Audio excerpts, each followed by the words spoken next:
Hi everyone, welcome to the stream. Today our guest is Valia Zhuk, and she will demonstrate the process of sculpting a simple character.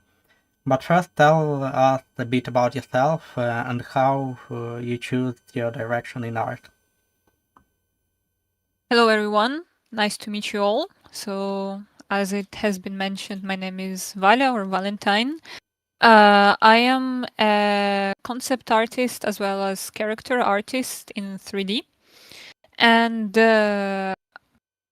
actually, my journey in game art has started quite long time ago. It has started when I was 13. I decided that that I want to work in games.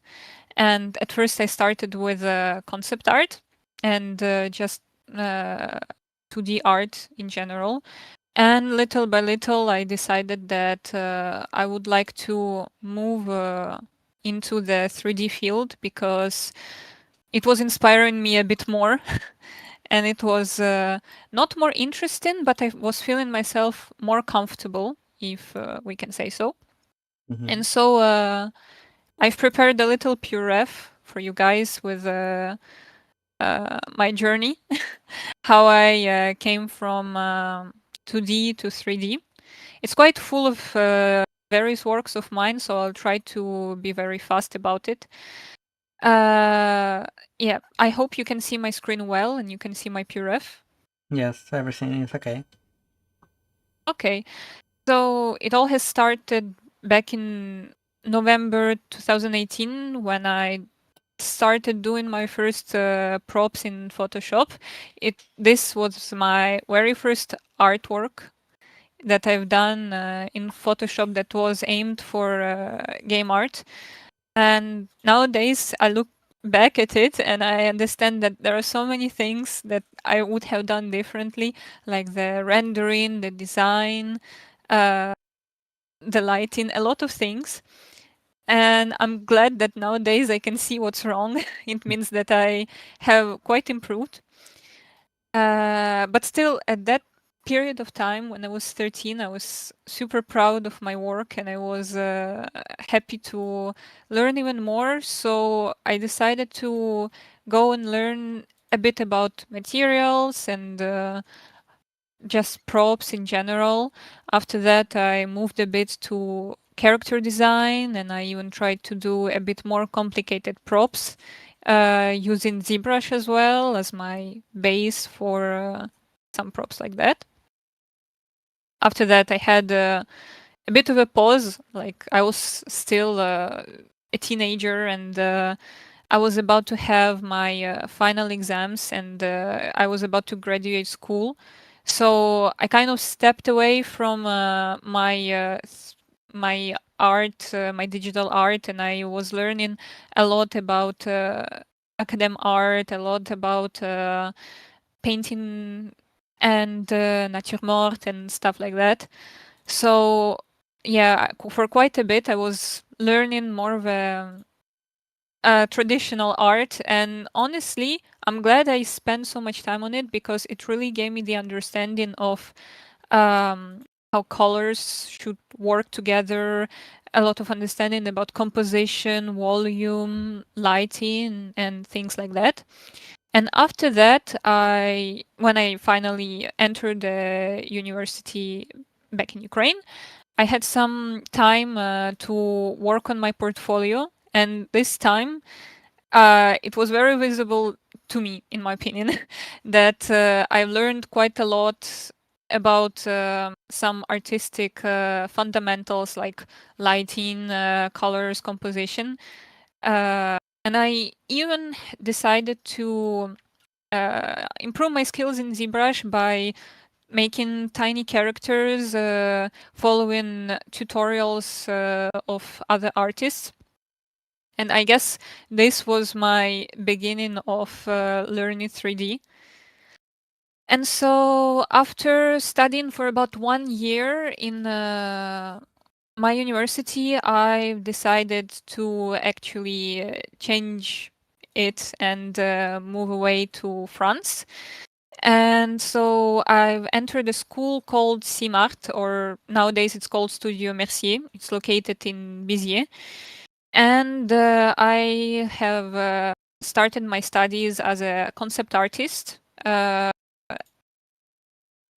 and I've been studying for 3 years. So actually, when I was entering the school, I had an opportunity to skip 1 year because our principal saw that I already know quite a bit about fundamentals in art. So he was proposing me to skip a year. But since my French wasn't the best and the studies were in French, he told me, well, it's going to be a bit complicated for you to keep the first year. So he advised me to slowly and calmly finish the first year and just do a basic program like everyone else. And so with the beginning of studies in the school, I have learned a lot of new softwares such as Substance Painter, Maya, Unreal Engine, which was very fun and very useful because it gave me a lot of opportunities to experiment with what I want to actually do. And it gave me understanding that games and game art is actually a very big field and there is much more to it than 2D art and 3D models. And so during my first year of studies, it was mainly experimenting. We've done a lot of 3D, a lot of 2D, some game design even, some level design. And so these were my best works, in my opinion, that I've done during my first year of studies. And during the second year, it was more aimed for concept art this time. And since it was mostly aimed for concept art, we haven't we haven't been really using Maya or Substance Painter or Unreal. It was mostly focused in Photoshop and ZBrush and also Blender. And so during my second year, I understood what I was aiming for, more or less, that I really liked doing character design, that I really liked doing very colorful ambience, colorful environments, as well as some stylized characters. And so after my second year, I had a little internship as a 2D artist at a little company called Dreamplot, and I was creating some sprites and some 2D images of props for an interactive D&D book. I guess I'm not completely sure, but I think the book is out already, and you probably can even purchase it. I haven't been really checking on it, so I hope it's out already because it's been quite a while since I worked on it. And so during my third year, the most important and final year of my studies, I've been doing a lot of work, a lot of 3D, and a lot of like polishing my skills, what I would like to do. Again, I mostly stayed in Photoshop, Blender, and ZBrush for 3D characters. I've done some thumbnails of environments. I've done some studies of arcane. I've done material studies, character design, some character design in 3D, which was inspired from my personal concept, and some other studies of hand painting textures, very stylized, as well as some more comic design. And so meanwhile, I was studying in my third year. I also had another internship with a French company called TAT or TAT. It depends how people call it.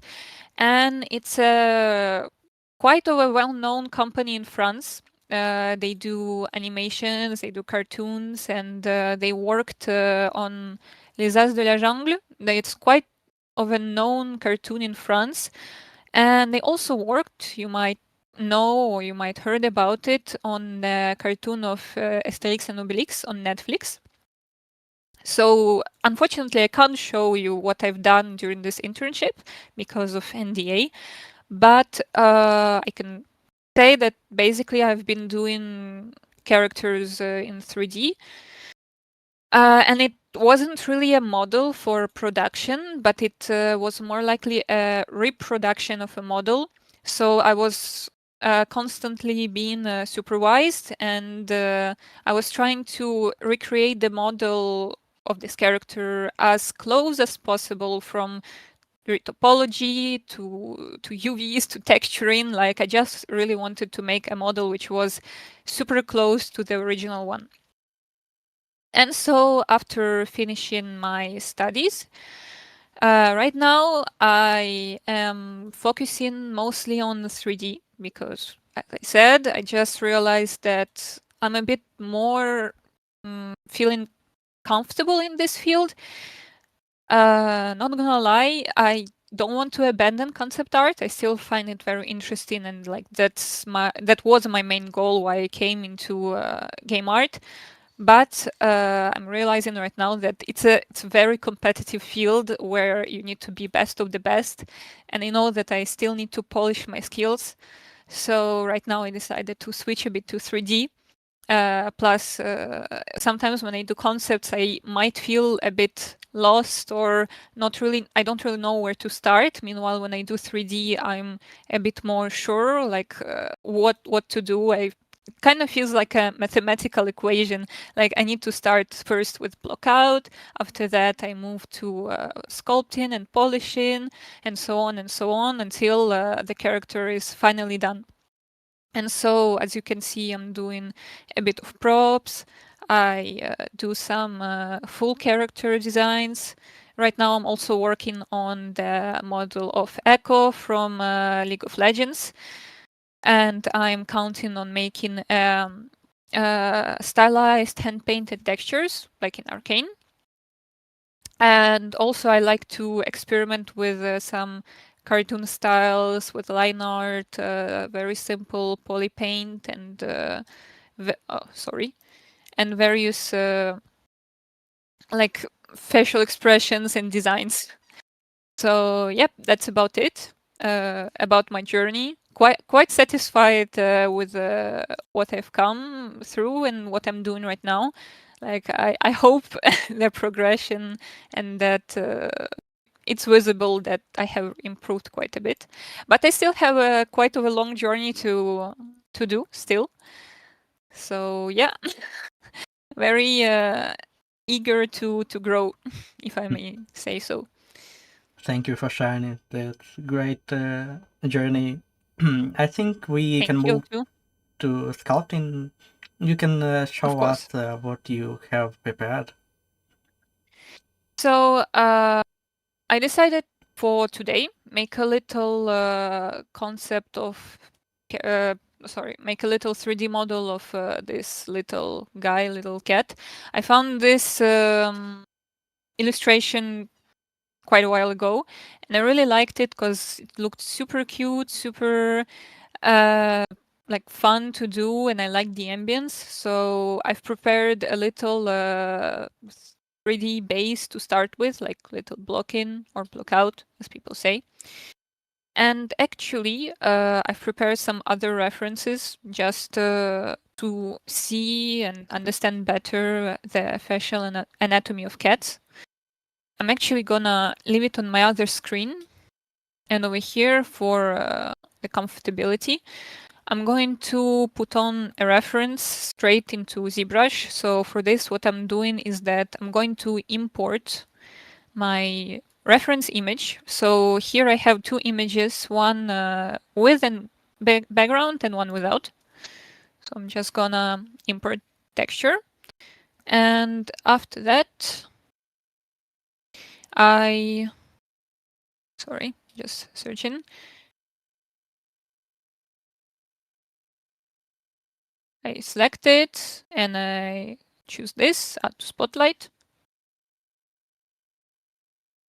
And I move it here. Somewhere here, yeah.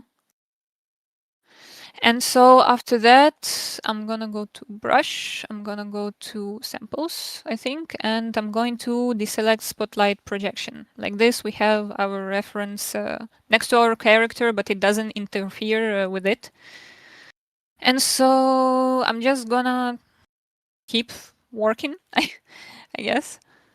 Like I like this method because it's very comfortable. I can move my character to the reference and just check the proportions, if it's fitting or not, if I need to move something.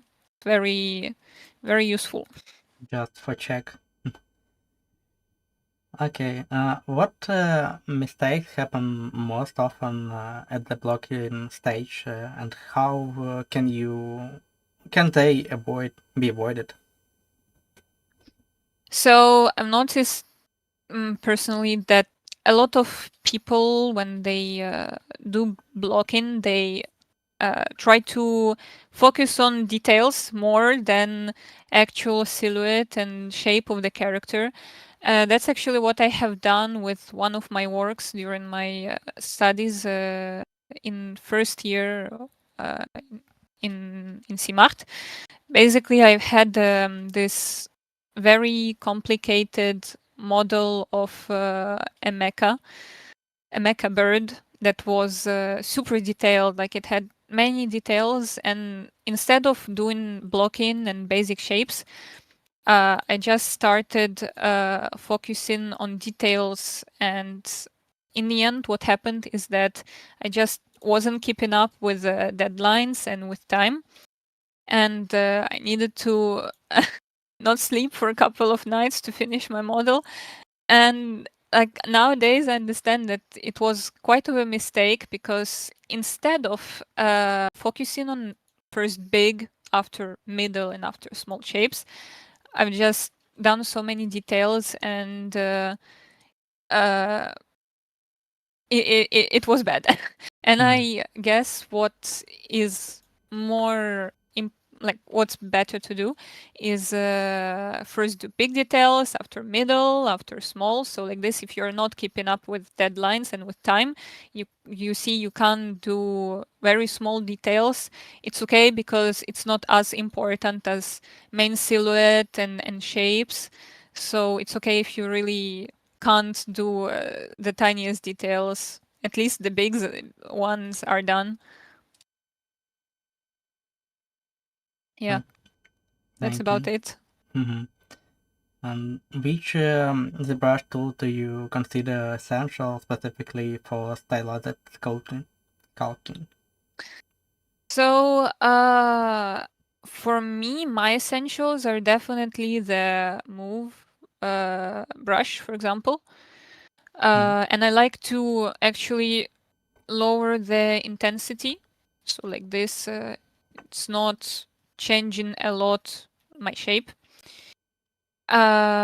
Also, another essentials in sculpting and doing such stylized characters are keeping your geometry very like low poly at the beginning, because I've noticed some of my friends, when they ask for feedback from me and some help with their work, uh, come to help. I see their model and I see that it has like a lot of polygons, and basically no matter how you try to polish your model, it's just it's gonna be super difficult, super hard. And I prefer to keep it super smooth, low poly, with quite a bit of subdivisions. And if I need to like change the shape, I can go back and forth and in my subdivision level, and like it's just more comfortable for me this way. And another very important thing is think learning how to use the Z modeler.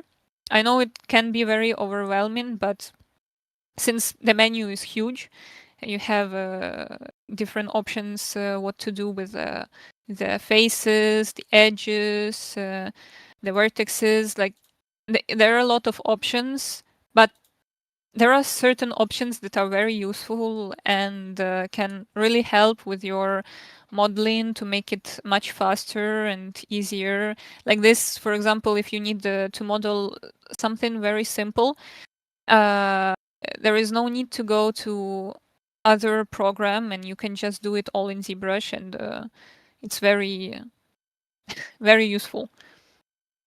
Mm-hmm. Okay. What step will you take next for detailing? So now, so could you repeat what am I gonna do next with detailing? Yes. That's what you Next said. step. Yeah. Okay. So now, since I have a very low poly model and it's nothing too like not detailed at all, like you can see that basically all that I have is planes that have dynamic subdivisions on, and they have some thickness. What I'm gonna do now is that I'm gonna apply all of that, and I will just start sculpting, trying to add some little details and folds, some little patches on the clothes, and just keep polishing until I'm satisfied with the model. That's about it. That's the plan. Okay. Where do you want to start detailing? So, as I've said previously, I think when you start detailing, what's important is to focus first on big shapes that are really changing the silhouette, and after that on smaller and smaller until you start doing some little folds. So right now what I'm gonna do is, well, as you've seen, I've done a little dent on the head of this little cat. That also why I mentioned that learning how to work with a Z modeler is important, because like this little part over here, theoretically, if you subdivide your mesh a lot, you could do it like that, but it's not that great because it can like the geometry is not working to your best. So what I like to do when I have little holes like that, I just delete the polygon and I extrude one, and I just snap it to the other one. So like this, when I subdivide my geometry and I add some thickness, it keeps like this, like a triangle, and it's very comfortable. Mm-hmm. Like I add some geometry over here, and what I will also do is that since like this, when I add subdivisions, it's a bit like wrinkly. What I will do is that I will go to geometry first. Like I see that I have some creases over here, but not here. So what I'll do, I could uncrease all first, and I'll go to crease, edge loop complete, just crease everything. Edge here, here. Dynamic, like that. I apply the thickness. I add a crease over here. Yep. And now I add some subdivisions. Oh, also I could add a crease here and there. And now, like, our little dent, little hole is kept, and it's keeping the exact shape. I could also change the crease level to make it a bit smoother, or not. Depends how I like it. So also what I would like to do with this hat is, since on the reference we can see that his ears are sticking out of the head, but like physically when I was doing it, I really couldn't make the ears unvisible over here in this part. So I think what I will do is that first of all, I'm going to group by normals. Like this, I have every plane in a different polygroup, and I can modify to my liking. I'll take move topology. It's a very comfortable brush because what a regular move brush is doing is that it's moving your whole geometry, but move topology, it can move only the topology. But like, for example, if I go to these details, like I move only the selected pieces that are having different polygroup. But if I choose a regular move brush, it's gonna move all of it. So I'm gonna see if this plan of mine is gonna work, and if it's gonna move it this. Well, it doesn't exactly move it as I want. Well, that's why also having different polygroups is very important, because you can select one and you can work with it without interfering with others. It's very comfortable. So what I'm gonna do is that just gonna move this plane lower to hide the ears and the head of the cat a little bit, so we don't see our ears beneath the head.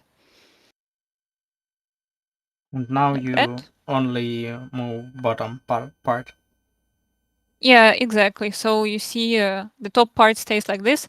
What also, like if this method is not comfortable for you, what you could do is that you mask it with pressing Control and outside of your geometry.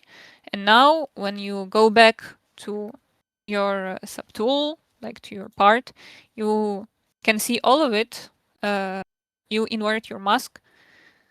And now when you move it, the top part, since it's masked, it can't move. And I just move the bottom like that.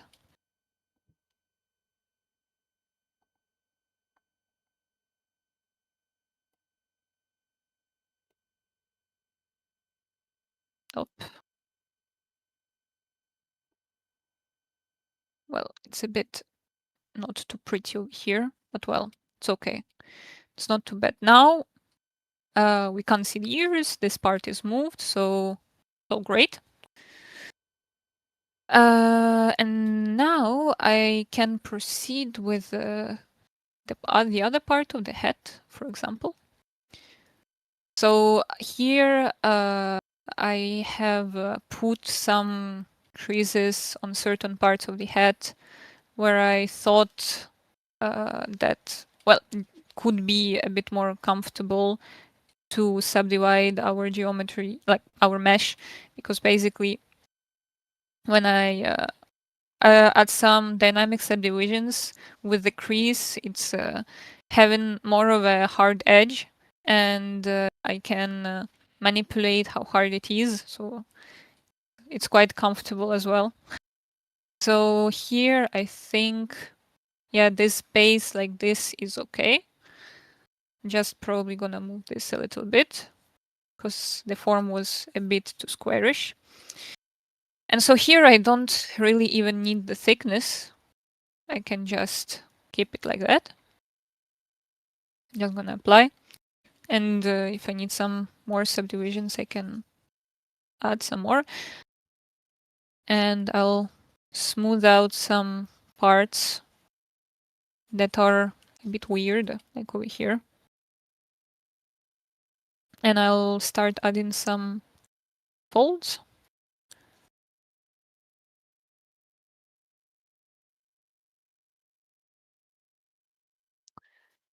Tack, tack.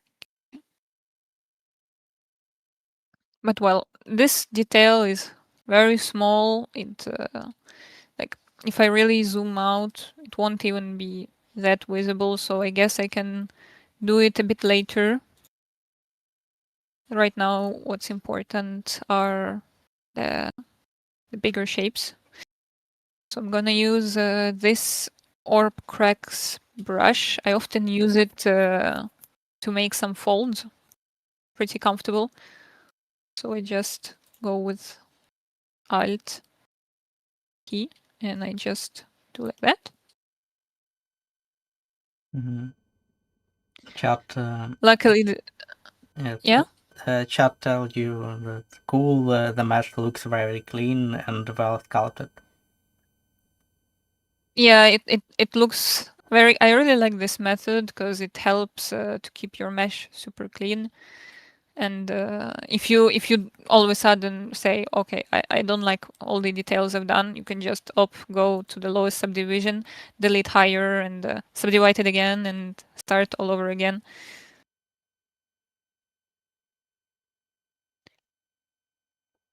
So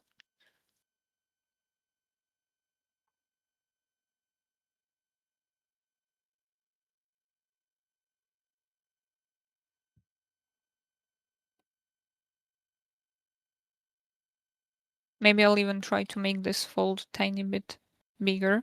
Can try inflating it a bit.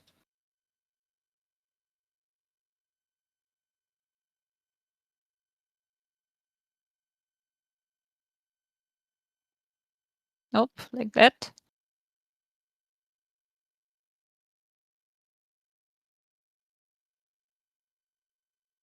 Tack. Which brush do you use, and how to work with this brush? So this brush I got completely for free on the ZBrush official website. It's called Geosoft brush. I'm not sure. Well, anyway, basically this brush, it's very similar to Dem Standard. Basically, when you use Dem Standard, you can make little dents like this. But when you use this Geosoft brush, it does similar effect, but it also pinches your geometry. So you could theoretically, if you don't have it or you can't get it, you could use your M standard, maybe with a bit of less intensity, because that's very intense. You can use it, and after that you go with pinch, and you like pinch it together. But this brush does 2-in-1, so it's very comfortable. And again, with Alt, you can do the exact opposite. You can try to make some tiny folds. And I've discovered about this brush during my internship with Tat. So yeah, it was very useful. So also for this little hat, I see that he has like a little ribbon. So I could just draw it with poly paint, but what I would like to do is that I actually would like to make it a real geometry. So what I'm gonna do here is that I could like draw mask. Where is it? Mask. Not mask, lasso. I could draw a mask like this. And after that, extract my model. But what I often like to do is maybe some people are gonna say it's not really correct, but I like to duplicate my mesh. Delete higher, and I just keep only this part of it, like cause it like this way. I'm going to have the exactly same geometry like on the other mesh of mine, like on the base of the head. And so what I do is that I delete hidden. And now if I turn on my dynamic subdivision, I add some thickness. Maybe I'm gonna remove the subdivisions for now. I have a very, very clean geometry because sometimes this extract option does not do very clean mesh, and it has some weird borders, and you could zero mesh it to have a better topology, but I don't know, sometimes I prefer this method because it's a bit cleaner and maybe a bit efficient. Of course, if you have a very complicated mesh like an arm, for example, duplicating it, hiding some parts, and like playing with all of this might be a bit long. But for simple objects like this, it works all right. So I'm doing it. We have a question from chat. What's your workflow to create the low poly meshes that it showcased here? And do you first dynamesh the general shape and apply the mesh on it, or do you start from simple shape like cleaner?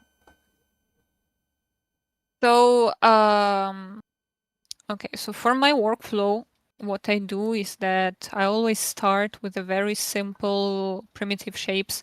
Like for example, for this head, I started with a sphere and I sculpted until it was resembling the head, and I Z remeshed it to have a lower poly count as well as better topology.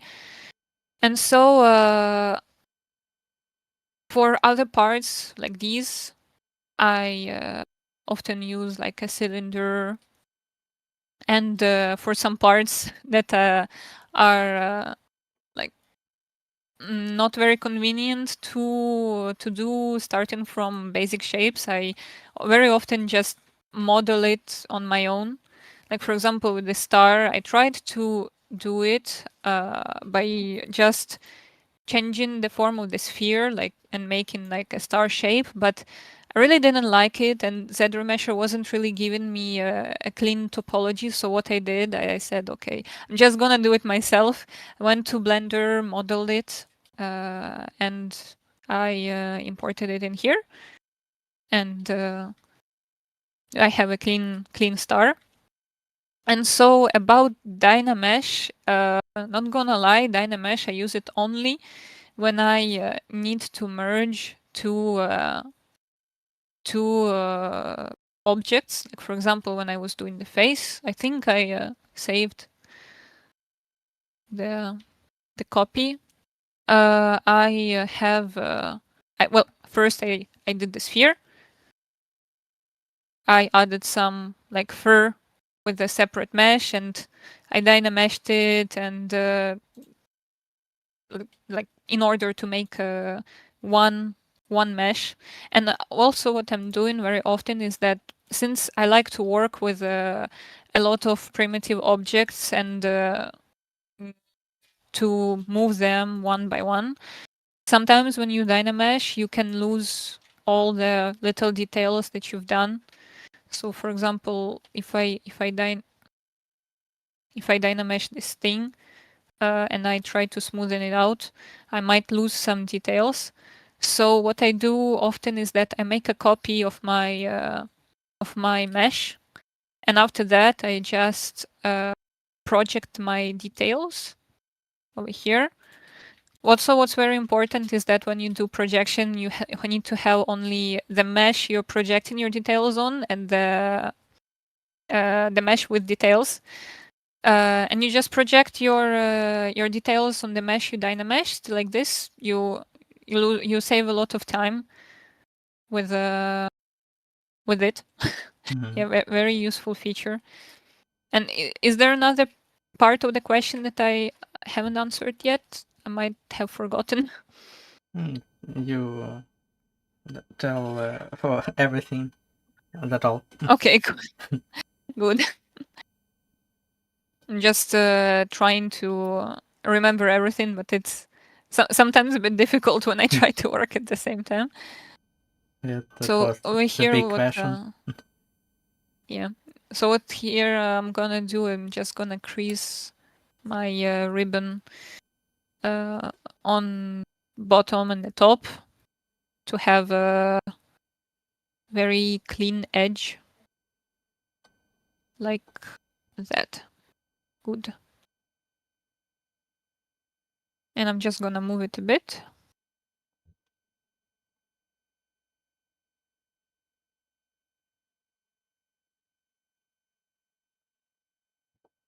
Yeah, I think it's fine. And so again, like maybe for the top part of the head. I think I'm gonna do poly paint because over here extracting it or doing the same copy is gonna be a bit long and it might look a bit messy. But for the little patch over here, I actually might do the same strategy. I'm just gonna duplicate. I'm gonna go on a lower subdivision. I'm gonna delete higher, delete lower. I'm just going to choose the placement, like where I want it to be. Oh my god. Sometimes it's easier to do it without symmetry because symmetries can like hide parts of the mesh you don't want to be hidden. So my head is active. Like this.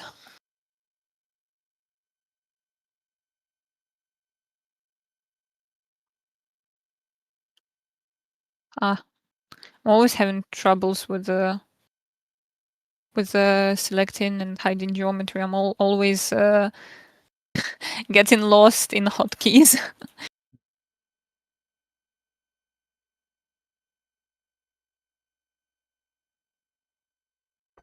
Well, anyway, I can just move it to my desired shape later on. So I'm just gonna hide that.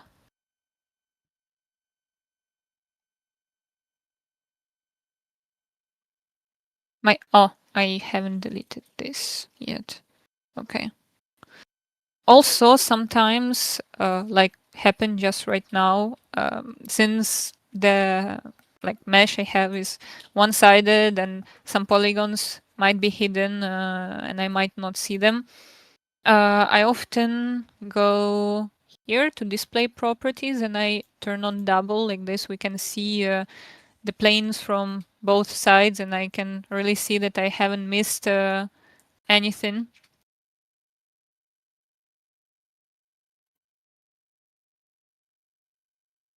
And so just move it like that. Turn on thickness. Maybe it's a bit too much. Have a question from chat. What if we dynamesh the polygroups? Does it lose the tail too? Oh my. If we dynamesh polygroups, does it lose details? We can keep polygroup when we dynamesh. Yeah, we can keep, but often I don't keep them because how to say it makes it creates some problems when I try to ZBrush after. Basically, when I dynamesh and after I ZBrush, sometimes it does weird stuff if I have various polygroups. So what I like to do is like I first did Ramesh and after that I choose polygroups on my own. Like it's a bit maybe long, but I like this method as well.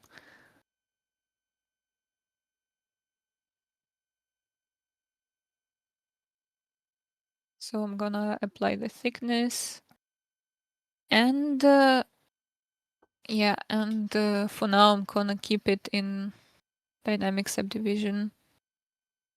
Oh my, haven't put the creases. Crease here.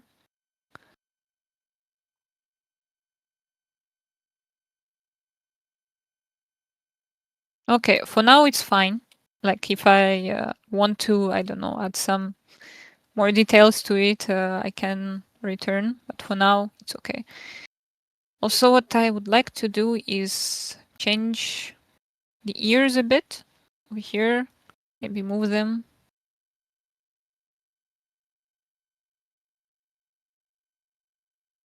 That so we don't see the ribbon. And yep, and honestly, when I'm looking at this little patch, it's almost invisible. I probably should pull it a bit over here.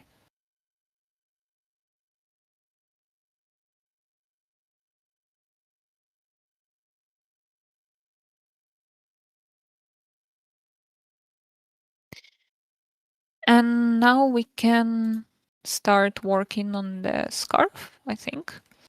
So first I'm going to apply the thickness, and after that I'll do my subdivisions.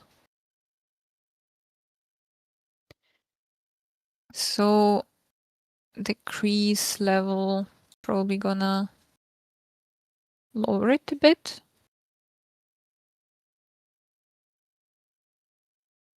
Yeah, it's probably fine like this. Maybe I'm just gonna pull it a bit higher. Cover a bit the nose, and maybe like that.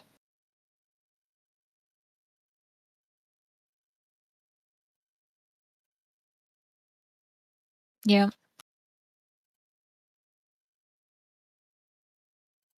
Also, should not forget the group by normals.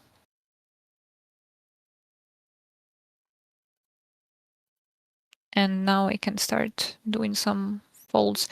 Also, for folds, like I like to use times to times this orb cracks, but them standard is working fine as well.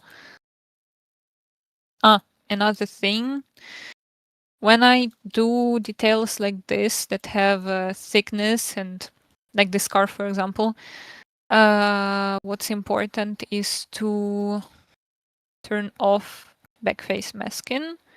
Where is it? Probably here. Auto mask fiber. I don't remember where it is. I'm gonna try to find it because the menu is huge. Auto masking. Here. My God. So yeah, normally it's modifying only the geometry on top. It's not interfering with the back part. Like, theoretically, we don't see it, so it's not that scary, not that dramatic if there are gonna be some unwanted details, but still I prefer to keep it clean.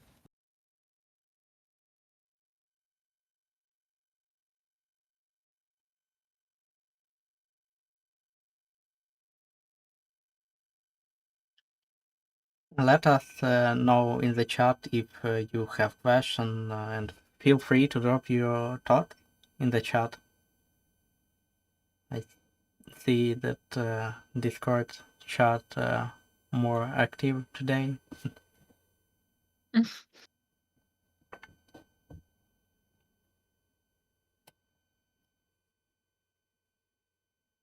Also, I hope that my streaming is fine and that the connection is not glitchy.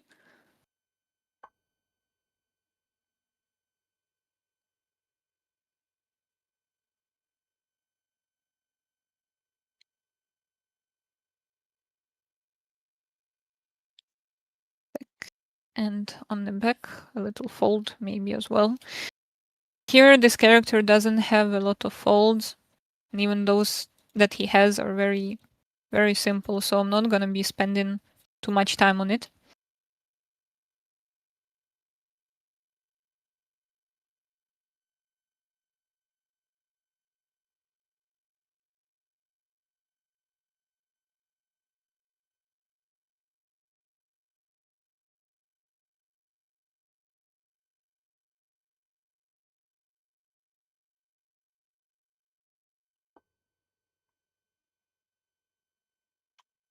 Do you use any custom brushes, for example, for the rope? So I do use custom brushes, but for this character specifically, I haven't used many. For this part, I actually did it in Blender because I couldn't find a way to do it in ZBrush. There are some ways with curves and like curve tube brush, but I didn't really like the result. So what I did, I actually can show you in Blender that I have opened. So what I did is that, hold on. So I imported my my poncho, if we can say so, like my mesh, into Blender. And what I did is that, hold on, let me find all my pieces. So what I did is that I have created a curve with a path. No, hope, yeah, we can see it. So I created a curve like this that was following the border of this piece. And I just modeled a little square like that. I've added some bevels and stuff. Wait a second. There is my cat who wants to go out. So I made a little piece like that, and after with some modifiers like array modifier to create a bigger count and curve, I made it follow this path. And after that, I just applied my modifiers and imported it in ZBrush. I have moved it tiny bit here and there. I mirrored it, and yeah, here it's done. Also, I have applied auto groups because it was all one group like that, like one poly group. And with auto groups, it gave me various poly groups. So like this, if I want to move one or manipulate its geometry, it's much easier. Mm-hmm. But for other characters, especially for hair, I have some custom brushes that like you draw, like with this curved tube, you draw, it creates a tube. Like for example here, if I show you, you can make shapes like this. So basically these custom brushes for hair, they work exactly the same. And our school actually has given us some custom brushes for belts, for buckles, but those are good for block out. But since those buckles are very similar, if you want really some different designs, you can, like, you need to adjust the shape of it on your own.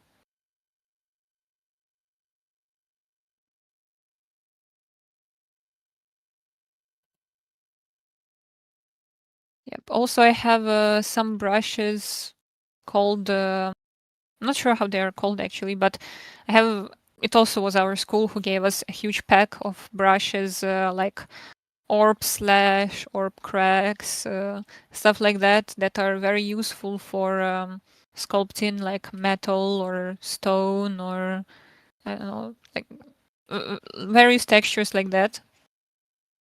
Also, I'm glad that our school gave us a lot of important brushes that are very useful.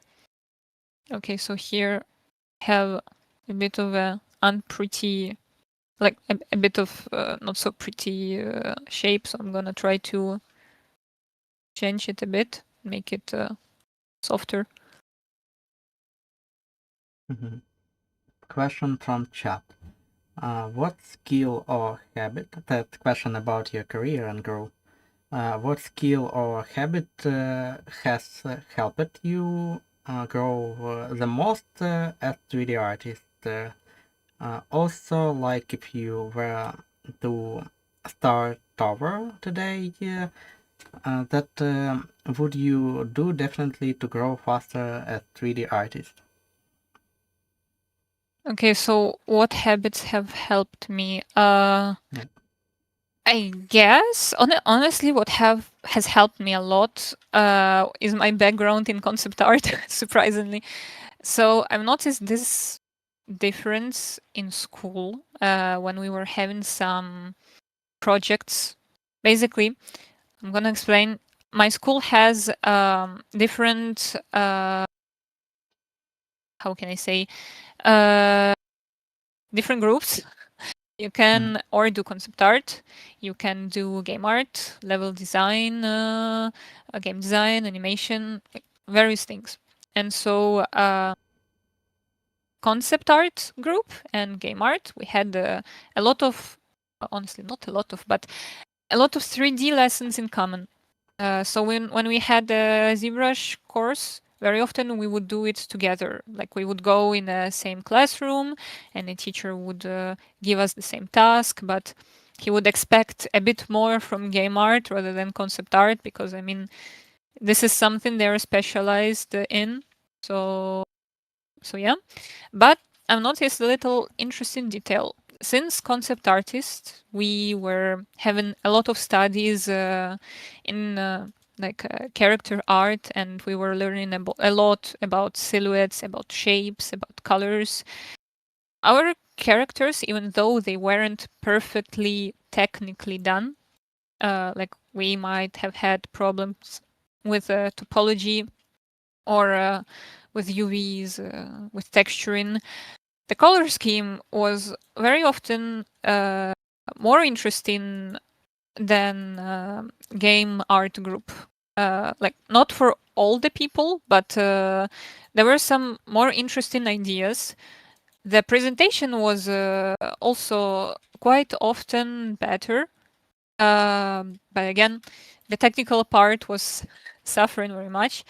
And I just realized that the concept art studies, they gave me a lot of this aesthetical vision, if I may say so, that I understand more about shape, language, about silhouettes, about colors and color theory, about lighting as well.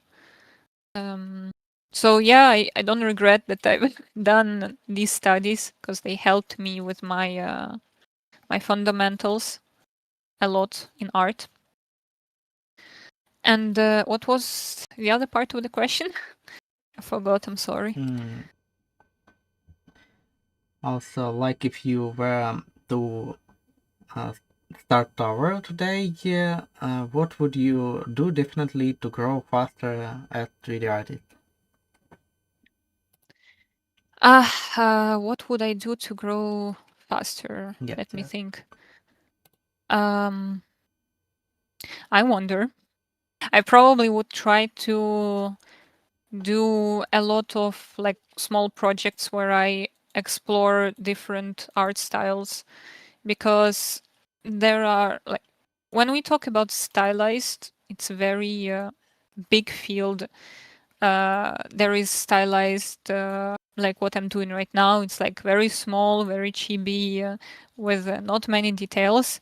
It could be stylized like arcane with hand painted textures, but like with a lot of details.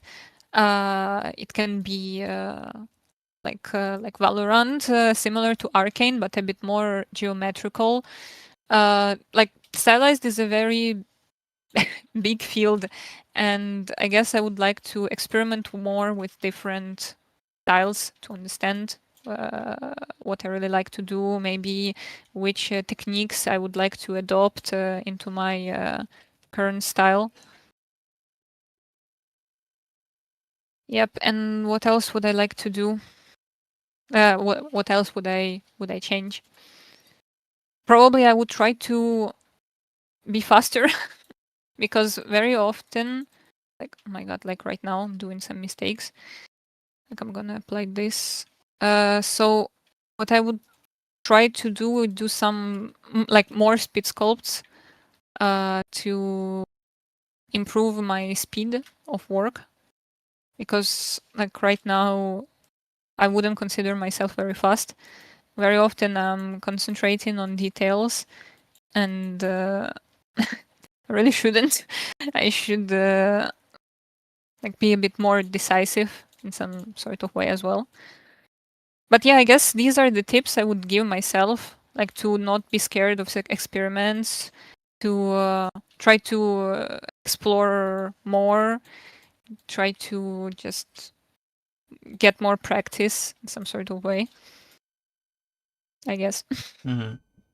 Are there any tricks you use to speed up your sculpting? Any tricks? I wouldn't say that these are tricks for speed sculpt in particular, but very often when I'm not succeeding with my model or my mesh, for example, I can't like sculpt it, or I can't like figure out how to make it. Very often what I do is like, again, it's not really for speed sculpting, a bit more for modeling, but maybe it will be helpful for someone. Like, for example, I didn't really know how to do this ear the best. So what I did is that I took my reference in PureRef and I used, what is it? Draw tool.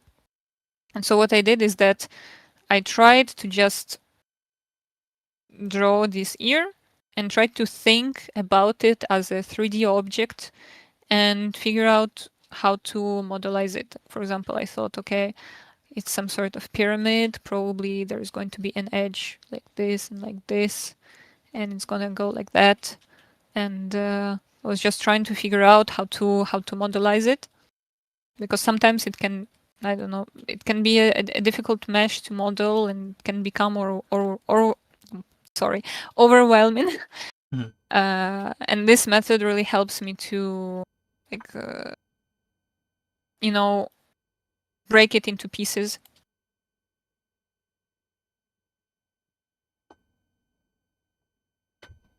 Yeah. And what else? I also probably would. I'm sorry for interrupting. I would advise to not get like into unnecessary details and create details that don't make much sense, if I may say so. Like, for example, I had this pit sculpt of mine. I'm gonna show you over here on ArtStation. This one. So this speed sculpt is inspired from an AI artwork. This one. And over here, when we look, like, there are a lot of details. There are the flowers. There are a lot of different particles of hair. There are flowers here, flowers there, some ribbons and some accessories here. And when I was doing this work, I didn't know when to stop.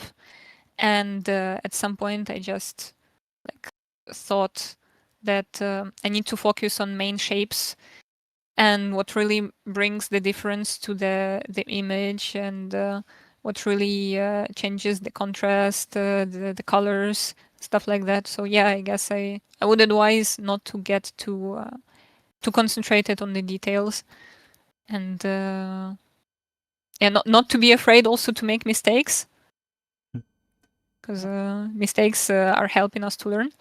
The chat, Egypt chat, that tell that that was 3D. Damn, about the last work. Well, let me show you again. This is 3D, but oh my god, this is not. This is an AI reference. I also can show you how I've done such kind of render, because it's like very cartoonish, very 2D like, probably not something people often do in ZBrush. Like, maybe in other softwares, yes, but not in ZBrush. I can show it actually now, if you want. So basically, I have this plugin that I bought. It wasn't an expensive plugin. It was like $10, called So Much NPR. And basically what it does is that when you render your model, like, oh my god. So when you render your model in ZBrush, you select here a preset. For example, here I choose shaded color. So here we don't have colors, so it's gonna do black and white. And so what it does is that it creates this 2D cartoon render that we can change. There are different options like this, for example, mono warm, mono cool, line black, like, etc. And it's very useful plugin. And what's very cool about it is that if I choose, for example, a shade color, I render it again. In render, we should have BPR filters, and basically all these filters we have here, F1, F2, F3, F4, there are certain filters that are being applied on top of your render. So if I turn off all of those filters, I have my regular ZBrush PPR render. And with these filters, I achieve the cartoonish render. And what's really cool about it is that you can change, like, for example, here, this is like, it's changing a bit the light, a bit the ambience. You can change the color of it, you can change the intensity, you can change like filter of material shading, etc. You can change the color of the outline. Like if I want, I can make it red or black. Like That's I can really change the thickness of it. cool tool. Yeah, it's great. It's wonderful. And also a great thing, it has, where is it? I don't remember which filter it is. I think it's this one. It has a rim light that can be changed in real time. So for example, I choose yellow. I hope it's going to be visible. Yeah. So for example, you've done the rendering, and usually in ZBrush, if you change the lighting or like you need to redo your render. But over here, if you want to add the rim light like this, and you want to change the position or color of it, over here there is like a little flash, and you can change the direction of it from where it goes, which is like absolutely amazing. It saves so much time. And again, you can choose the color of it. You can choose the opacity. So it's really great. Very cool filter. Like it's really like this add-on really helps you to achieve those 2D stylized renders. Like I absolutely love it. Ever since I discovered it, it was a blessing. Chat tells that plugin is a cheat code. Should be illegal. Well, come on, it's not a cheat code. It just helps you to explore your creativity. Let's call it that way. And also we have one comment and question in the chat. Where it was.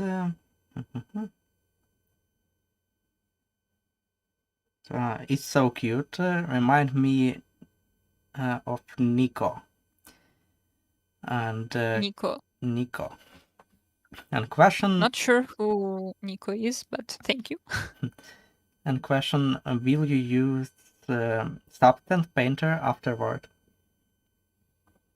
So for this little project, I'm not sure because it's very simple, and if I want to achieve like PBR texturing and add really like metalness and roughness to some materials, or maybe I would like to I don't know, do some hand painting style, maybe, but I need to do the retopology for that. I need to do the UVs, and all of this takes time.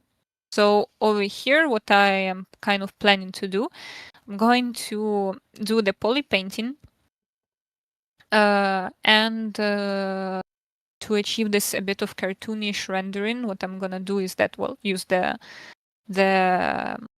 plugin, and after that, I'm going to make a little maybe turnaround in Marmoset. Also, like unfortunately, I haven't figured how to do cell shading in Marmoset yet, but I figured how to do like line art rendering. Again, I've done such line art rendering with one of my projects. I can show you as well. This line art wasn't very much visible, but still, it was glad to do it. Like for example, here, if you pause, you can see that around there is this black outline. And basically what I did is that I made a copy of my whole model. I well, I merged it together. I inflated it a bit over here. And I flipped the normals and I filled the whole model with black. And so when you import this mesh into Marmoset with your character, it shows only the black outline or like the color that you've chosen to fill it in with. And yeah, and it renders it like a line art. But what you need to be careful with is that when you go to Marmoset, you need to disable cast shadows on your like line art mesh, because otherwise your whole model is gonna be black. Yeah, so you gotta be careful with that. Mm-hmm. Oh, Nico, the cat from One Shot. Ah, oh my god. Okay, I see. Mm-hmm. I've wanted to play this game for a little while, but I can't reach for it. But it's in my plans to play this game. And question about plugin, would you be able to match that pencil sketch outline like the reference that for that cat? If I can match the outline like on the reference, I hope so. Also, like if you talk about this outline, I understand that in some places it can be a bit thicker, like over here it can be thicker, over here it can be thinner. What I saw you could do, I haven't tested it myself yet, but I'm pretty sure like it's gonna work, is that honestly I'm gonna show it just right now even. I'm gonna take this bow, I'm gonna apply my subdivisions, and I'm just gonna duplicate it. Yep. So I have this bow. I gotta save before, because very often when I inflate my model in ZBrush, it crashes. So I'd like to use some precautions. So I inflate my model a bit. I probably am also gonna delete my subdivisions for this. I flip my normals. I fill it with black. And so you see, like you have an outline. And yeah, sometimes it's not too perfect. But if you want to change the thickness of it, you can go with inflate brush and like since normals are flipped, it's gonna work like reversed. You try to inflate it, it's gonna deflate. So if you want to really inflate it, you press Alt. My God. And it's gonna change the thickness of it. And without Alt, it's gonna make it smaller. It's also gonna depend on the point of view you choose. Like you gotta really figure out where to inflate it, where to deflate it to make the whole dynamic of the line art, like the light, like the weight of it. So yeah, but it's fun. Fun to do, gives really this cartoonish style. Interesting life hack. Yeah, it was fun to experiment with it. I hope I'll try to experiment some more with it in the future.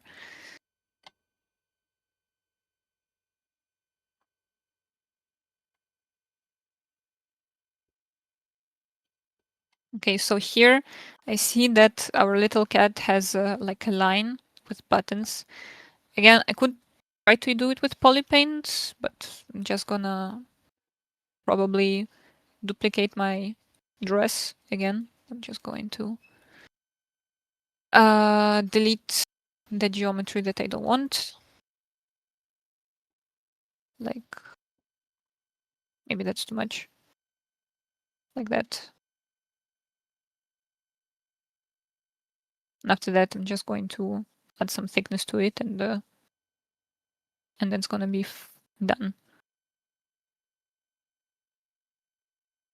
Like L hidden that.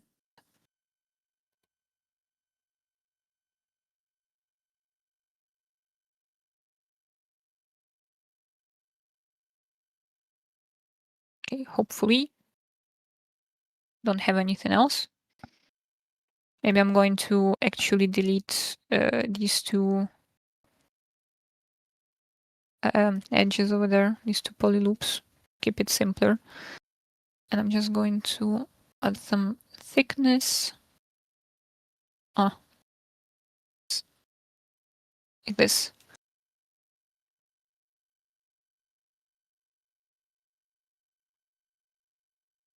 And push it here. And also I'm going to push the button a bit.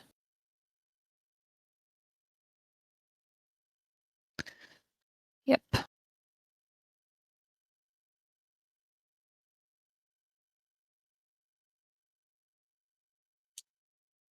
I will not forget about the crease as well. Very useful feature.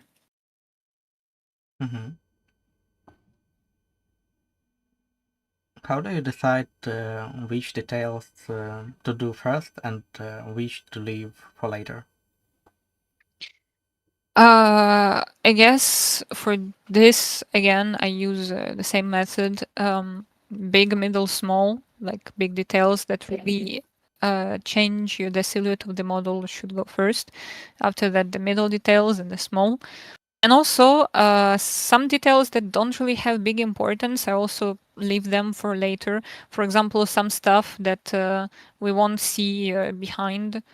Like on this character, it's not very detailed, so can't really show an example. But for example, if he had something going on behind, but we wouldn't really see it on the final render, I would leave it on the last moment because it's not really that important, and maybe during my process I'll even decide I don't know, to delete them or to change them. Also, I always try to focus on the face of the character, like face, eyes, hair, because I feel like it's given a lot of like importance to the character design. I try to like detail it as much as possible. Like,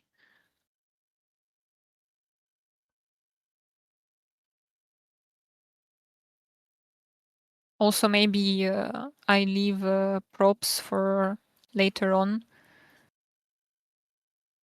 Like if, for example, for my Echo model from Arcane, I did the props in the end of my sculpting because I wanted to first create the character and be sure that proportions are okay, that I know like what level of detailization I want to achieve, and after that I would do props. But what have I done?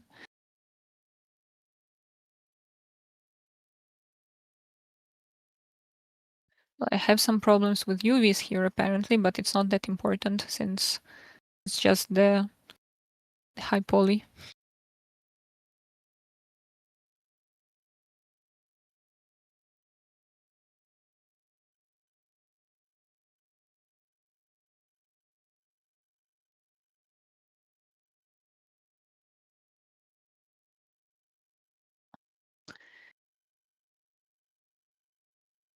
Okay, so this one I'm gonna probably actually delete.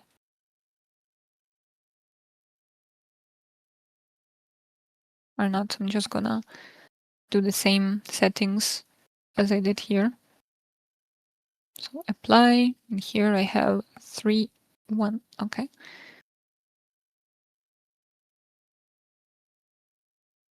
Like this and like that. And so for this button, I'm going to duplicate it. And so probably I'm going to merge it with the strings. It's gonna be easier this way. So when also you duplicate some not duplicate, but when you merge some geometry, you need to keep in mind that if, for example, this little part has subdivision level 4 and this has 5, if you merge it together, it's gonna choose the lowest number, and basically for the button, my lowest subdivision level looks like this. Since it's gonna be number 4, it's gonna basically delete the lowest subdivision level, and my second subdivision level is gonna become number 1. So if I don't want to lose it, I'm just gonna subdivide these strings one more time, so it's all on the subdivision level 5. And I just merge it down. Merge down. And for this, I think I'm gonna do auto groups because I don't really need so many poly groups over here. I'm just gonna duplicate it. Oh my god, probably it. Yeah, it moved my gizmo all the way up. It's not what I want. So I'm gonna move it up like that. Maybe they're also a bit too big for this character. I might make them smaller.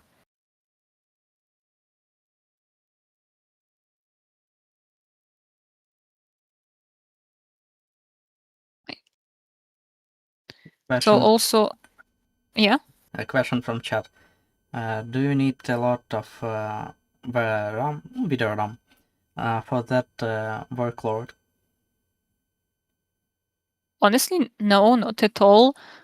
I don't like it's. I wouldn't say that my projects are super heavy, so no, it's it's fine. It's doing okay. But I have a funny story about actually space on your PC when you're doing projects. It was actually about my internship as a 2D artist for Dreamplot.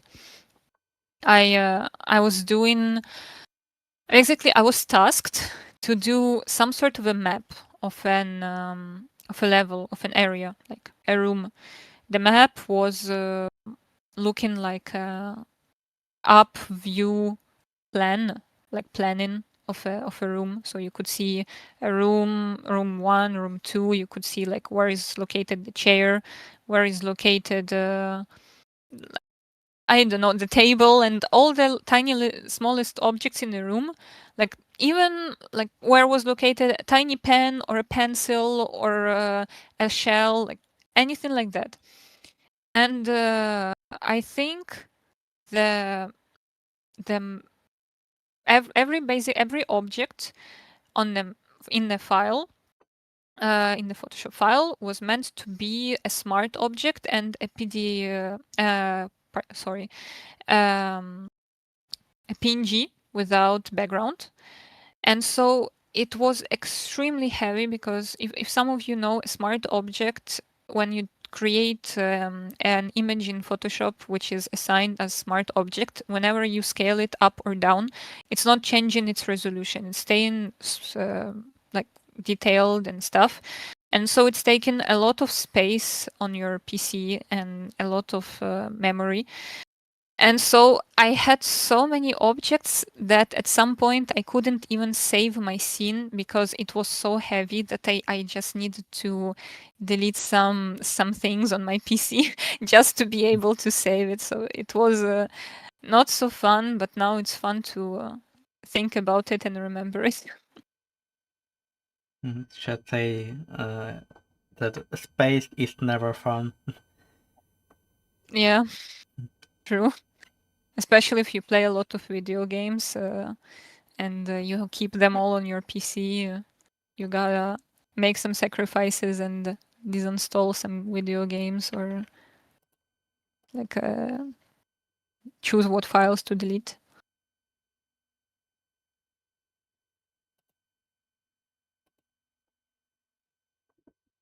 And other question from chat.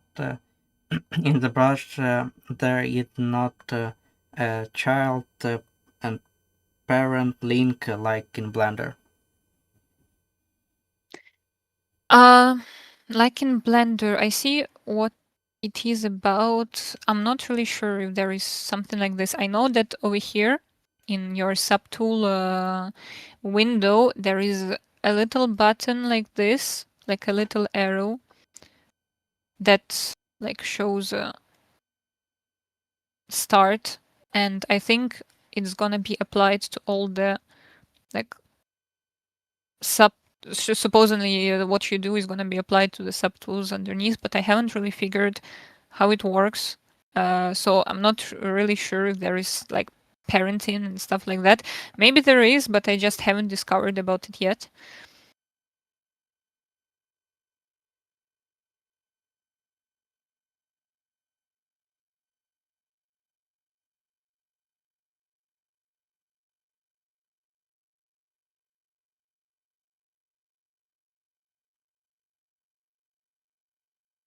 Oh my god. Okay, so here I'm gonna try to replicate this little. I'm gonna try to zoom at it. Little thing in the middle. Little line.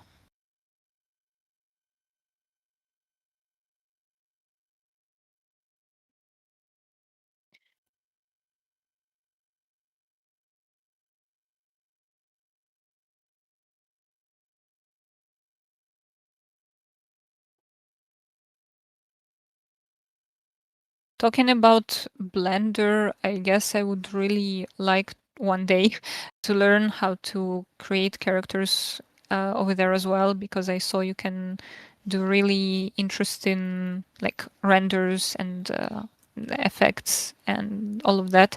I haven't tried anything like that yet because, not gonna lie, very often when I work in Blender, it's a bit difficult. It's more difficult to me rather than ZBrush because I'm more used to this program. But I really would like to learn one day to create something over there. There is an artist who inspires me a lot. I'm gonna tell her name. Her name is Azusa Tojo, I think. And she's an artist. She works mostly in Blender, and her work is absolutely amazing. If you want, I can show it to you real quick. If I find her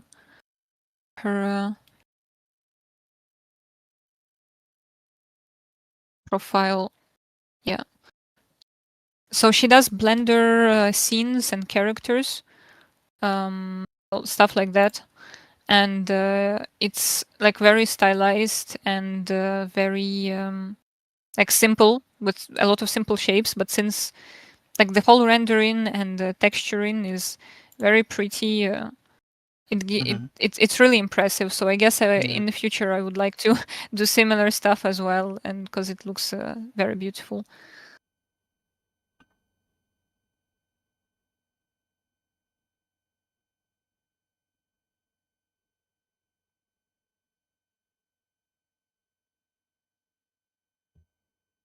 Where do you draw the line when the form is detailed enough and it's time to stop? Well, about that, personally, I have a bit of a problem with detailing, because I always want to go more and I want to add more details. I want to like capture every littlest tiniest detail possible. And again, this is what sometimes brings me some troubles. So sometimes what I do is that I like to pause my work and maybe return to it in a couple of hours or like another day to check if I'm satisfied or not, if it really requires more work, more details,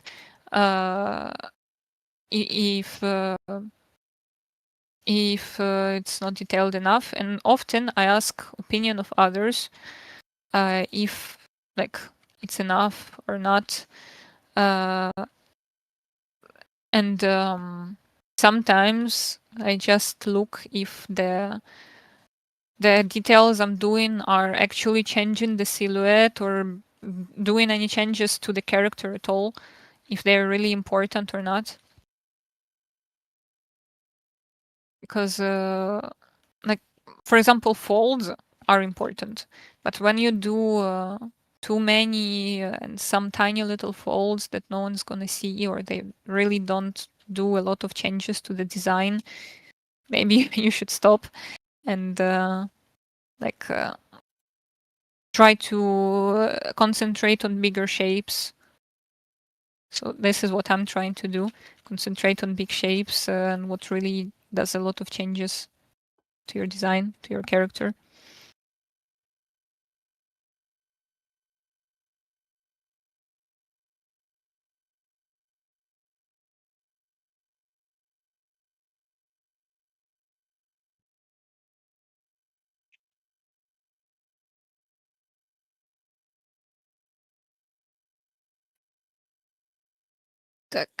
So dynamic subdivision, gonna add some thickness as usually. Gonna check if it's fine. And gonna crease it all.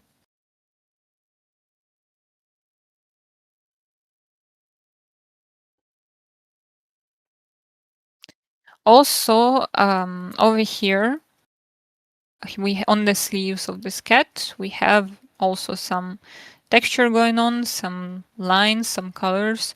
I'm not going to create another, and not gonna duplicate it or extract part of it to make another geometry, like another bend.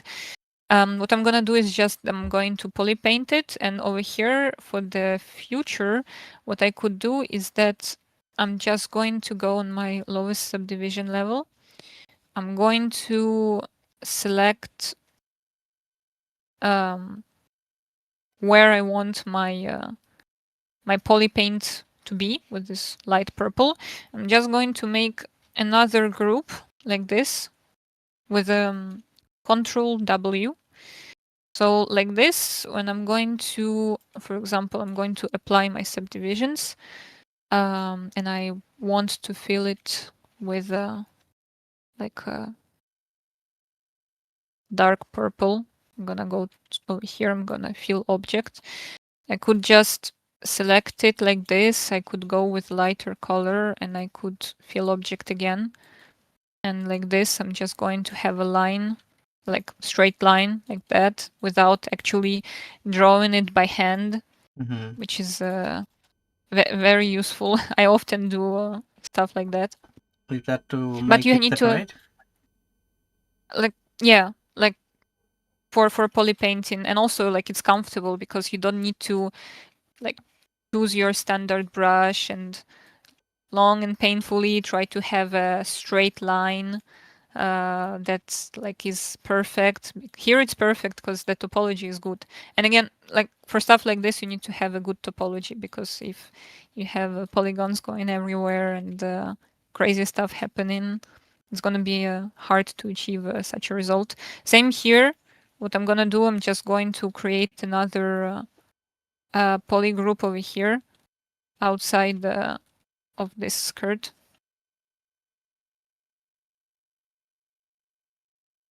Like this. And over here, I'm gonna hide it. I'm gonna make a poly group, and hopefully there is nothing else selected. And so now if I want to make it in a different color, yeah, I don't have my subdivisions. Well, fill object, I'm gonna select lighter color, I'm gonna choose my poly group, I'm gonna fill it, and boom, we have a line that is perfectly straight. So yeah, it's pretty neat, all of that. Question from chat. Will you adjust the thickness of the fabric after? The thickness of the fabric, well, I can change it with inflate. But I know that on cartoonish designs like this, fabric looks extremely thin. But for example, when you do a character for a game, it's better to keep some thickness to it, because you might have some troubles to like retopologize it and stuff like that.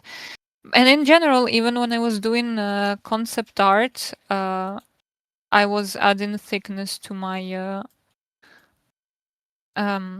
my like clothes that I was drawing, because like, I don't know, it's just the style of it, that the style I was doing, that was requiring to keep some thickness to have a better render in the end.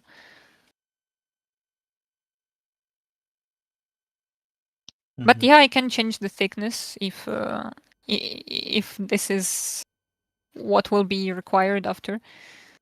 Also, if I want to choose like the exact color that I am doing, like for now, I'm just trying to do a little block out. It's not going to be the exact colors, but if I really want to choose the exact color that is on my reference, I go to flat color material that is like over here, and in materials, and I just take my reference. I actually discovered this life hack from one of my teachers. And so I put my drawing super close to my image, and I just try to pick it to make it as correct as possible. Like over here, I applied the color so it doesn't change. But yeah, over here, I just try to figure out what color fits the most. Over here, because of colorful lighting, like we have the little star, we have the cold, like coldish background. Colors are a bit difficult to choose because they are being affected by lighting. But I mean, you can choose the color that is more or less similar to what you need. So for now, I'm gonna keep it like that. Gonna be fine. I will just change it in the future. Just want to see right now my forms a bit clearer, and I wanna verify that it's similar to the concept.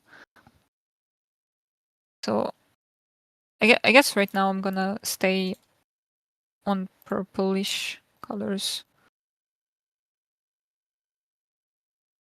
Comment from chat. I really like your pumpkin and too hard.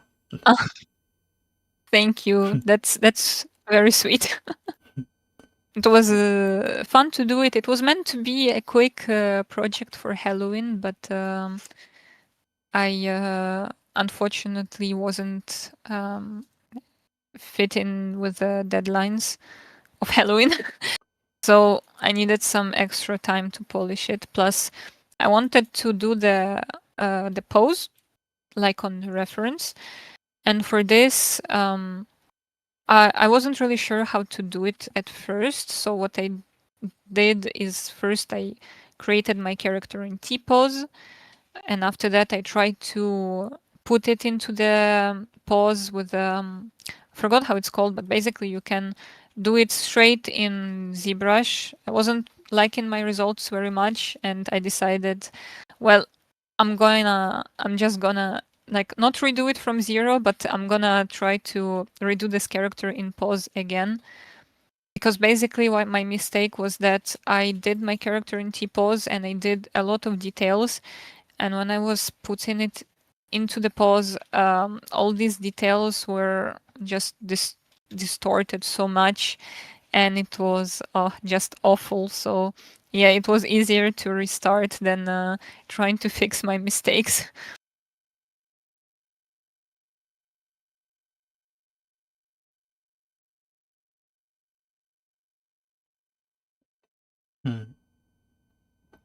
And one more question from chat. If you polypaint, you can apply transparent texture on top to have the effect on the fabric. I know you can apply the texture like this also with a spotlight like this, but basically you just import an image of the texture and you can just put it on top of your mesh, and when you draw it's going to basically make a projection, and you're going to have a drawing like that on your mesh. But I think you can also do it with alphas. Like usually you can drag like if you have some sort of texture, you can drag it and you can like folds or some rock details. You just drag it and you have this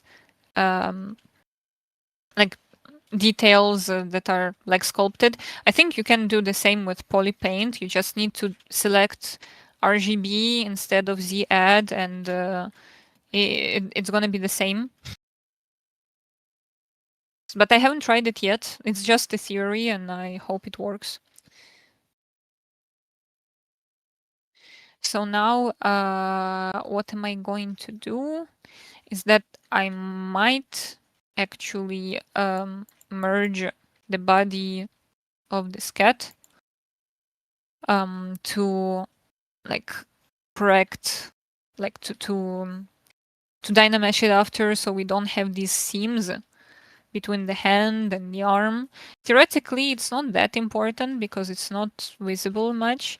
But if I want to make a turn table of my model, we're going to see that legs are not connected to the body and the tail is also not connected. But the tail is fine. Well, maybe I'm gonna merge it later on because it's not a super important step. And I might just keep on with my poly painting.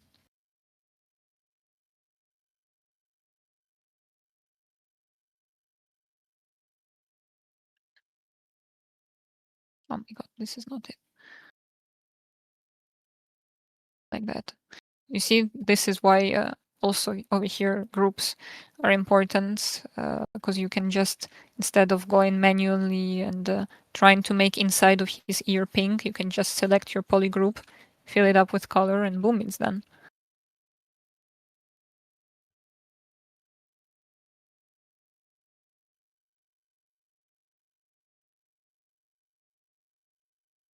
So I'll try to make this patch on his head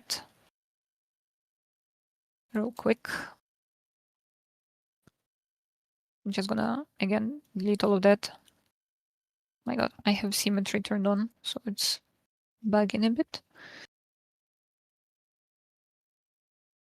I'd say it's always important, even for yourself, because you will know the themes are there. That will eat your salt until you fix it. Could you the seams? Yeah, see, Well, maybe the yeah, well, but for the thing with salt. seams is that, like, personally for me, I like to smooth them out. So for my Yes. personal comfort, Mhm. I like to merge it sometimes and just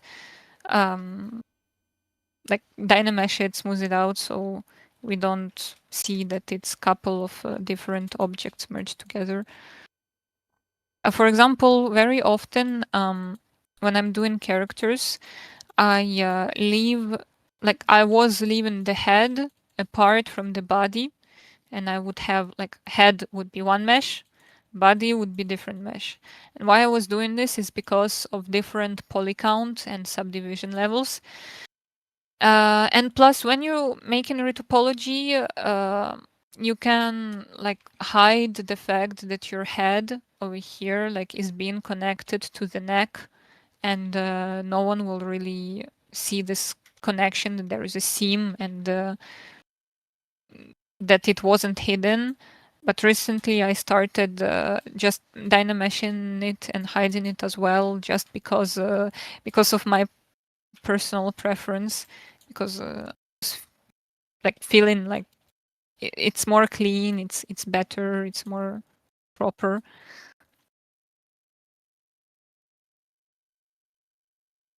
So where is my little thing over here? Don't understand why there are no here it is.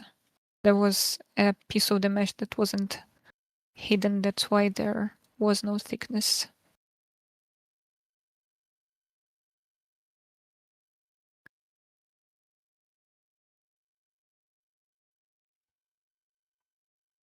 But come on.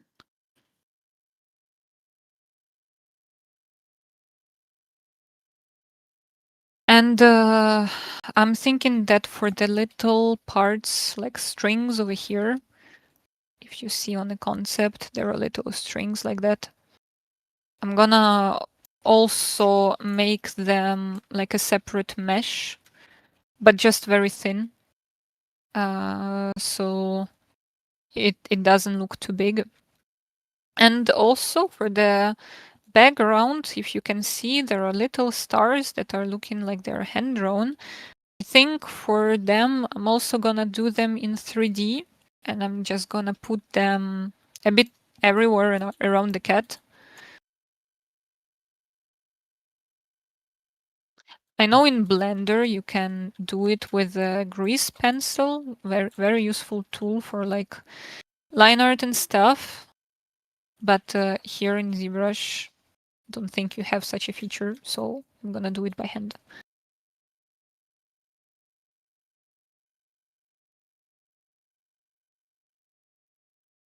Okay, and we have 15 minutes to the end of stream, so Okay. yes, it look like almost finished. Can you show Well, all the project? Yep, so it looks like that. Oh my, I need to actually fill this with color. Mm-hmm. So for the next steps, I guess I could experiment a bit with the rendering that I showed you with the plugin.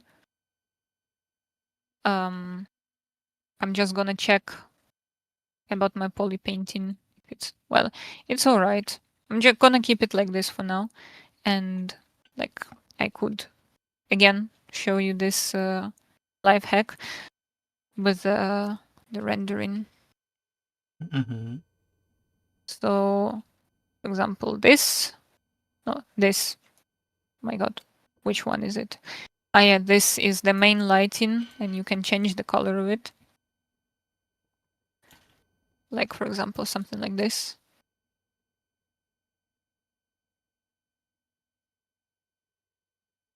That's really And fast to set for up. the yeah, and for the shadows, you can change the color as well. Like you can make it red, you can make it colder.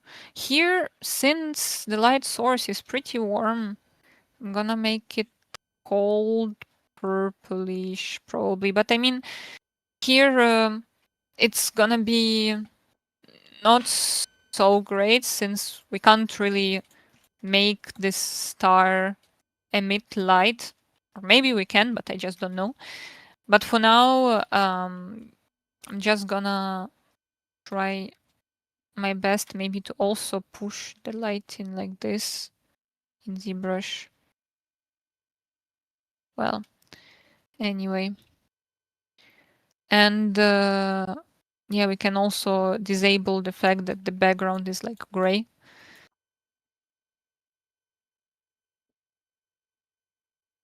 And for the rim light that is not really apparent on the model over here, like on the concept, I mean, I guess I'm gonna make it pinkish. Yeah, something like that. Again, it's very pink, so I guess I could experiment further with the colors to make it less pink. Just need to choose the lighting. Try to calm it down a bit. Maybe also change again the direction of lighting because right now we have the light source over here. So, well, just gotta experiment. Well, again, it's not gonna be perfect, but for a little sketch like that, it's fine. Yeah, it's really beautiful. So let's move to QR session. So Yep. chat can prepare your question. I see there was one question. If you red topo, does it mean you can sculpt nearly nearly Valia, or do you still need to be careful? Okay, not sure to understand the question. Okay, I can read again. If you read Yeah. topo, does it mean you can sculpt nearly Valia, or do you still need to be careful? Well, I would advise to be careful because, like, I mean, you're gonna use your sculpt for baking if you're planning to do one.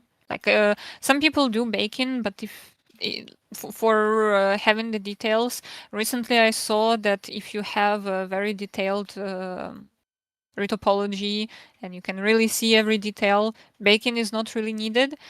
But for baking, having a good sculpt, which is very clean, is important, I think.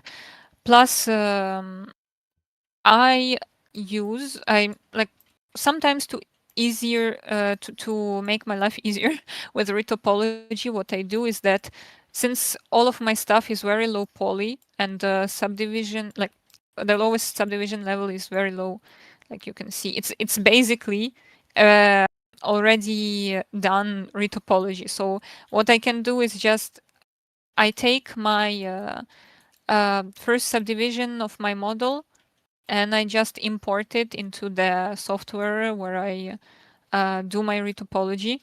And it really saves a lot of time because I have my base and I don't need to like do retopology from very beginning, and I can or keep it the way it is or adjust it a bit or just or maybe restart from zero if I don't like it and it doesn't fit my needs. Like for example here, I wouldn't really like, my god, what am I doing? I wouldn't advise probably to import it as your retopology because it's not super clean.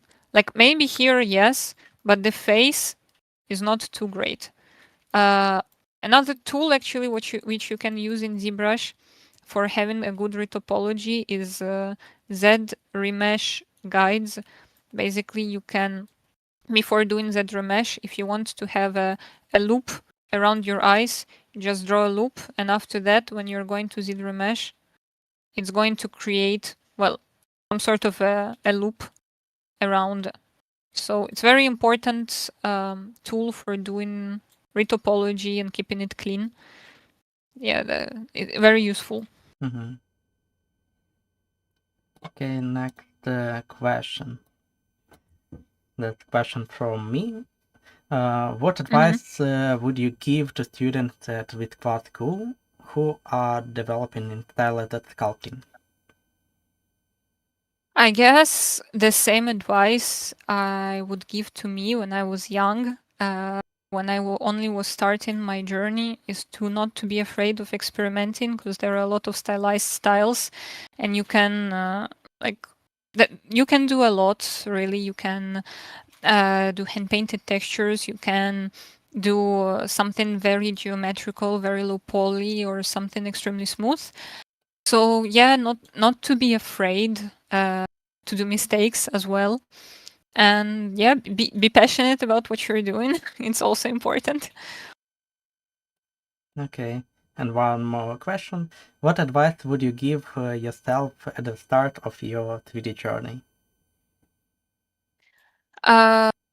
To listen a bit more to advices of people around me, because again, since I was a teen at the moment I was learning about 3D and about art in general, I was very, very stubborn, and I thought that I know how to do things. I know how to do characters. I know how to draw, and I don't really need a lot of feedback. But now I understand that I really needed to calm down a bit because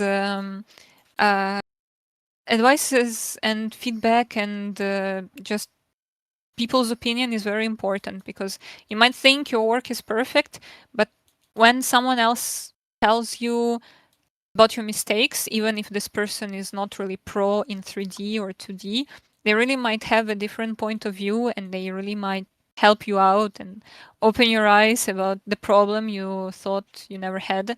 So yeah, to be very open about criticism and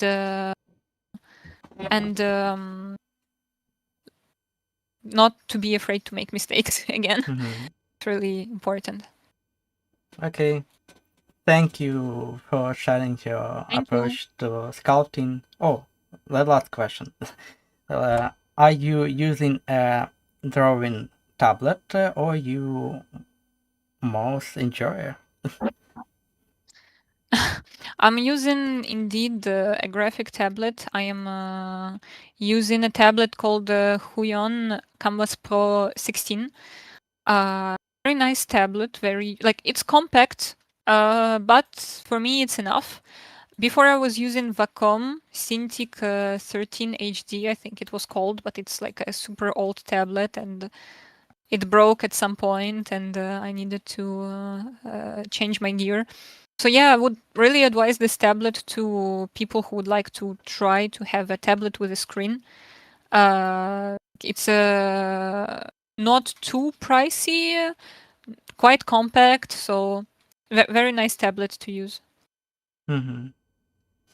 Okay, thank you again for Thank you. the stream that you join us, and thank Thank to you. everyone who stayed with us and watched the stream until the end. I'd like to remind that VSQUAD School is open to collaboration. If you would like to take part in stream, or if you are course author or mentor, you can contact with us via email in the chat, and keep an eye on announcement for upcoming stream. You can check in the description all our links, and also follow Valia social media links in the description. So see you next stream. Bye everyone. Yeah. Thank you everyone, and bye.